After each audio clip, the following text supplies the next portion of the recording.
The storm raged outside, the wind howling so loud I almost couldn't hear the faint sound of footsteps creeping toward my cellar. Jessica Hartley, the HOA president, had arrived under the cover of the blizzard, thinking no one would notice.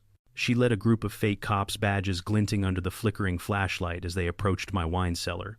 Their goal was simple: steal my priceless wine collection. But they had no idea what they were walking into. I watched through the cameras as Jessica's gloved hand reached for the rusted cellar door handle. The lock clicked with a satisfying echo, but it wasn't because she'd cracked it, it was because I had let her in. Slowly, she pushed the door open, her flashlight cutting through the dark, revealing rows of vintage bottles stacked like treasure. She motioned for the officers to step in, their heavy boots scraping against the concrete floor as they began loading boxes of wine into their bags. What they didn't realize was the real prize wasn't in those bottles. It was what waited for them next. Jessica Hartley wasn't just the president of the Pinecrest Meadows HOA, she was the embodiment of entitlement. Tall, sharp-featured, with a smile that never reached her eyes, Jessica had spent the last 7 years trying to bend the neighborhood to her will. Her world was built on control, manipulation, and power. Rules were her tools, but it wasn't about fairness. It was about making everyone comply with her vision of perfection. But tonight, Jessica had underestimated me. She had spent months trying to force me off my property with threats and legal games. When those failed, she turned to harassment, sending violation notices and organizing pressure campaigns, all to weaken me. But what she didn't know was that this wasn't just any property. I had inherited a fortune from my grandfather, including the wine cellar that had been passed down for generations. Worth over $500, 000. The cellar held rare vintage wines that had been carefully curated over decades. It wasn't just a cellar, it was a legacy. As the storm raged outside, she stood before that cellar door, thinking she had finally found a way to take it all. She believed that by using a fake police squad and the cover of the snowstorm, she could steal my family's prized possessions without anyone noticing. What she didn't know was that she had just walked right into my trap, and the cellar wasn't the treasure she thought it was the bait. Tonight, Jessica was going to learn that some things, like legacy and boundaries, come with consequences. The storm outside had morphed into a savage beast. The howling wind slammed against the house, shaking the windows, while snow spiraled in blinding flurries. Yet inside the thick walls of Clayton Booth's house, there was nothing but a calm, almost eerie silence. His eyes, sharp and unblinking, were fixed on the security monitors as they flickered to life, capturing the scene outside. Every movement, every step Jessica Hartley took was being recorded. But Clayton wasn't worried. He was ready for this. For months, Jessica had been a thorn in his side, trying to wear him down with her constant attacks and false accusations. He could still recall the first encounter with her, how her piercing eyes had scanned his property, her tone sharp and condescending, as she demanded compliance with rules that didn't even apply to him. His land predated the HOA, but Jessica was relentless. She had used every tactic at her disposal: letters, fines, and even personal threats. Each encounter had been another reminder that she viewed herself as untouchable above the law and always in control. But control was a fragile thing. Clayton had learned that over the years. He had spent over 20 years as a professional observer studying rare plant species. He had learned patience, how to bide his time, how to wait for the right moment, and most importantly, how to document everything. His years of training in the field had sharpened his instincts, and tonight those instincts were at their sharpest. The first sign of trouble had come 6 months ago, when Jessica had started to escalate her campaign. First, she'd threatened him with a barrage of HOA regulations that were designed to make him comply. He hadn't folded. Then she'd turned to social pressure, posting derogatory comments about his property on the neighborhood board. His neighbors had started to notice, some even agreeing with her, but most, like him, had ignored the petty accusations. Jessica's reign was based on intimidation, not facts. But that night, things had reached a boiling point. The storm outside was a metaphor for the storm she was about to bring into his life. Clayton had prepared for this moment meticulously. The wine cellar, a cold concrete bunker buried beneath his house, had always been one of his prized possessions. It wasn't just a place to store vintage bottles, it was a family legacy worth well over $500, 000. But Jessica didn't care about the history, the value, or the legacy. She had no idea what she was truly after. She thought it was the wine she could pilfer, but what she didn't know was that she was stepping into a trap. The cameras outside had picked up her movements, her slow, deliberate steps cutting through the thick snow. He could see her shadow through the monitor, her figure hidden beneath the bulk of her coat, a flashlight bobbing in the dark. She was coming for the cellar exactly as he'd expected. But Clayton didn't panic. He didn't rush to act. He simply sat back in his chair, a steady hand on his coffee cup, watching the monitors. His patience was his advantage. He didn't need to confront her directly, she would walk right into his plan. Clayton had loosened the security intentionally. The old mechanical lock on the outer door of the wine cellar had been faulty for years, but no one had ever dared to try and break in. Tonight he'd made sure it was just weak enough to give Jessica the illusion of success. She wouldn't be able to resist. The lock would be easy to pick. The real security, however, was in the second door, the modern electronic system Clayton had installed. The kind that could be remotely monitored and controlled through his phone. He'd set it up weeks ago, anticipating that the HOA would eventually push too far. What she didn't know was that she was walking straight into a trap, and she wouldn't be able to escape the consequences. As Clayton watched her on the screen, he felt a surge of calm. This was it. This was the moment he had been preparing for. All the documentation, all the recordings, the careful planning, everything had led to this. He knew that Jessica had crossed a line, and now he was going to hold her accountable. But it wasn't going to be with anger. It wasn't going to be with violence. It would be with the one thing she couldn't control: evidence. Outside, the wind howled louder and the storm intensified. But Jessica and her fake police squad kept moving forward, unaware of the trap waiting for them. Clayton's fingers hovered over his phone screen. The intercom system, the override button, he had all the tools he needed to make sure they couldn't get away. He'd already mapped out the sequence in his mind. The second they crossed that threshold into the wine cellar, they'd be trapped. The self-locking mechanism would engage the door, would seal behind them, and there would be no way out. The cameras would record every move, every moment. Clayton wouldn't need to do anything. He just had to wait, document, and let Jessica make her biggest mistake yet. The storm outside raged with such fury that Clayton could barely hear his own thoughts. But he was focused. In his mind, everything was clear. He knew exactly what he was doing. The game was about to end, and Jessica was going to learn the hard way that her arrogance, her sense of superiority, had led her straight into his trap. Clayton smirked as he watched Jessica kneel by the cellar's outer door, crowbar in hand. The trap was set, and now there was nothing left to do but wait. The moment Jessica slid the crowbar under the rusted lock and gave it a tug, Clayton could almost feel her confidence vibrating through the screens. She had no idea she was being watched. Clayton could see her pull at the old metal with force, her movements determined, perhaps even a little smug. She thought this was just another victory, another small victory over someone she considered a simple countryman. He had no doubt she saw herself as the clever one, using her false authority, her so-called police squad, to intimidate him into submission. But this time, it was her own arrogance that would be her undoing. Clayton leaned back in his chair, eyes glued to the monitor. The storm outside raged with an intensity that made the room feel even colder.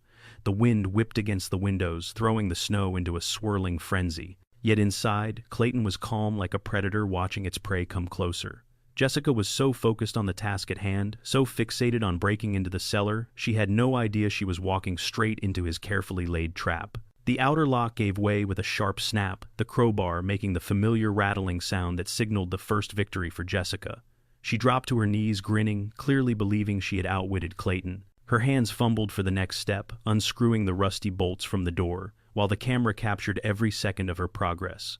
Clayton's lips curled into a knowing smile as he tapped the override button on his phone. The door clicked shut behind her with a sharp final sound. The self-locking mechanism engaged immediately, sealing her inside the first chamber of the cellar. Clayton had already locked the second door remotely, the one with the high-tech security system. She had no chance. All her previous successes meant nothing now. The moment she had closed that door behind her, she had sealed her fate. He waited. Inside the cellar, Jessica cursed under her breath as she realized the outer door had locked behind her. The flashlight shook in her hand, her breath coming faster now. Her confidence wavered for just a second, but only for a second. She reached for the keypad on the second door, her hands trembling slightly as she fumbled for the code she had hoped to crack. It was an electronic system, modern, sophisticated, and for someone like Jessica who relied on her charms, her manipulation, and her fake authority, it was something far beyond her reach. Clayton watched as she frantically punched in combinations on the keypad. He could see the frustration on her face as she tried again and again. 1, 2, 3, 4, she muttered to herself almost desperately. No luck. 0, 0, 0, 0. Again, nothing. Her shoulders hunched with annoyance, and Clayton could see the tension building in her movements. He almost felt sorry for her. Almost. But there was no going back now. This was it. The high-tech lock buzzed and beeped in response to her failed attempts. The system had been designed to discourage any unauthorized access, and every failed attempt added another layer of protection. On the monitor, Clayton watched her frustration mount her anger, becoming palpable in the way she slammed her hand against the wall. She wasn't prepared for this. This was more than a simple break-in. This was a reckoning. Clayton had done his homework. He had prepared for every eventuality, every attempt at manipulation, every threat, every fake move she had made. He had researched her, learned how she worked, how she thought. Jessica had always underestimated him, but now, as she stood there, trapped in the cold concrete bunker, all her tactics, all her manipulations were powerless. And it was beautiful. The system buzzed again, signaling another failed attempt. Clayton leaned forward in his chair, his fingers poised over his phone screen. He had set the trap perfectly. As Jessica fumbled with the lock, the cameras captured everything. Her growing panic, her futile attempts to break through a system she didn't understand, and her mounting frustration as she realized the truth. The walls of the cellar were closing in, both figuratively and literally. Her false sense of control had vanished. Clayton wasn't interested in revenge. This was something far more satisfying. This was justice. He checked the timestamp on his security log, 6:40 p.m. 2 hours had passed since he had first seen her approach the cellar. Her fake police squad, unaware of what had been set in motion, were still stationed outside waiting for her signal. She had lied to them, manipulated them into believing this was some sort of authorized operation. But it was all based on a lie. With a sigh, Clayton leaned back in his chair. He had one more thing to do. He needed to make sure everything was documented. Every second of Jessica's crime would be caught on camera, every attempt to break in, every moment of desperation. He couldn't let her squirm her way out of this one. In the cellar, Jessica was growing desperate. The light from her flashlight flickered and she cursed, banging it against the concrete wall. Clayton watched as her breath became more shallow, her movements less measured, more panicked. She looked around in vain for some kind of escape, but there was none. She had no idea what to do next. Her false confidence was gone, replaced by a cold, creeping fear. She had made a mistake, and now there was no way out. Clayton let the silence hang for a moment longer, savoring the moment. Then he activated the intercom system. He hadn't planned to use it so soon, but this was too good to pass up. The speaker crackled to life, and a calm, measured voice came through. "Jessica Hartley, I know you're in my cellar. I've been watching you from the moment you set foot on my property. You're trapped, and you've just made the biggest mistake of your life." On the monitor, Jessica froze. Her head jerked toward the speaker, as if she had just been struck. She fumbled for the flashlight, the beam of light bouncing wildly in all directions. She was caught. Clayton smiled. This was it. The trap was complete. Jessica's face twisted with disbelief as the voice from the intercom crackled through the cold air, piercing the silence of the cellar. "Jessica Hartley, I know you're in my cellar. You've been trapped from the moment you entered my property. This is where your plan ends." Her eyes widened, panic setting in as she tried to locate the source of the voice. She froze in place for a moment, her flashlight shaking in her hand. "Who's there?" she shouted, her voice sharp with terror, but the voice on the intercom remained calm and cold. Clayton was watching her every move on the security feed, his eyes never leaving the screen. He knew exactly what was happening in that cellar. Jessica, the woman who had relentlessly tried to force him off his land, was now caught in a trap she never saw coming. This was the moment she would learn that she couldn't simply walk all over him. Jessica was moving erratically now, her hands fumbling with the flashlight and the door, as if her body couldn't keep up with the panic running through her veins. She banged her fists against the walls in frustration, then turned back to the door trying to open it, but the mechanism clicked in resistance. "Open the door! Let me out!" she screamed, her voice echoing off the cold stone walls. Her fingers pulled at the keypad, her desperation increasing with every failed attempt. But Clayton had anticipated this. The door was locked, and even though she had the code before it had been changed, "Why can't I open this?" Jessica muttered, her voice trembling as she paced. She was disoriented, clearly realizing for the first time that everything she had planned was falling apart. Every movement was now marked by the sound of her growing desperation. Clayton leaned back in his chair, a small, satisfied smile creeping across his face as he watched the scene unfold. This wasn't just about the theft anymore. This was about control, about standing up for himself when she thought she could do anything she wanted. Tonight, Jessica was going to learn that her authority meant nothing when it came to the law. As Jessica continued to struggle, Clayton took a moment to make a quick decision. He reached for his phone and dialed the sheriff's office. His fingers were steady, his voice calm. When the dispatcher answered, "Sheriff's office," the voice said. "I need to report a break-in in progress. I've got a trespasser in my property trapped in my wine cellar. I have security footage and the whole thing is recorded. I need an officer here as soon as possible." The dispatcher confirmed the details, assuring him that a unit would be dispatched immediately. Clayton hung up, then took a deep breath. He knew it was only a matter of time before Jessica realized the full weight of what she had done. She had crossed the line, and now it was up to the authorities to deal with her. Inside the cellar, Jessica finally stopped her frantic movements and sat down on the cold, hard floor. Her head hung low as the weight of her situation finally began to sink in. She had crossed a line, committed a crime, and now she was trapped both physically and metaphorically. Clayton's eyes remained fixed on the monitor. He could see her frustration, the tension in her body as she processed what was happening. The realization that she wasn't going to walk away from this unscathed hit her like a brick. She was no longer in control. The roles had reversed. Clayton had planned this meticulously. Her every move had been documented, and now he had the leverage he needed. The sound of her muffled swearing and banging echoed through the speaker, but it was no use. She had sealed her fate. Clayton sat back in his chair and waited. The law would soon be on its way. He didn't need to make this personal. The evidence spoke for itself, and when the sheriff arrived, he would be able to put an end to this entire charade. Jessica Hartley's reign of power, built on intimidation and false authority, had come to an abrupt end, in the very place she thought she could take what didn't belong to her. Tonight, the storm outside wasn't the only thing raging. The storm outside had intensified, but Jessica's panic matched it. Trapped in the cold cellar, her breath shallow and quick, she heard it. Tires crunching over snow, the sound of official boots hitting the ground. The sirens had arrived. Clayton stood by his window, his fingers tracing the edge of his coffee mug. He didn't rush. There was no need. Everything was in place. Jessica had walked straight into his trap, and now it was time for the consequences.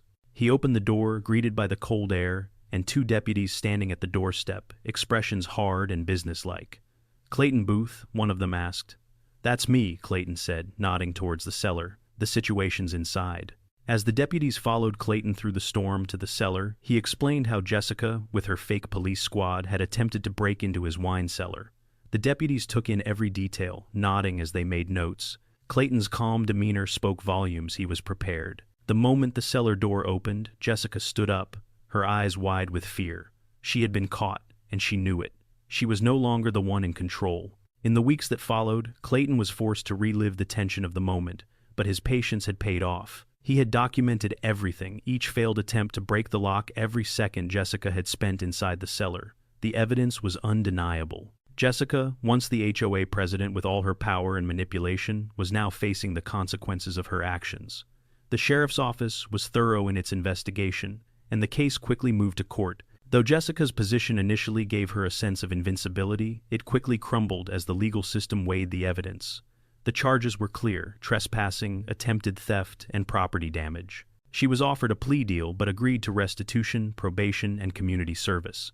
A restraining order was also placed, barring her from any further contact with Clayton. The consequences of her actions were sealed in a courtroom. Her reputation, once bolstered by her position in the HOA, was now in tatters. The community, which had once feared her, now had its eyes opened.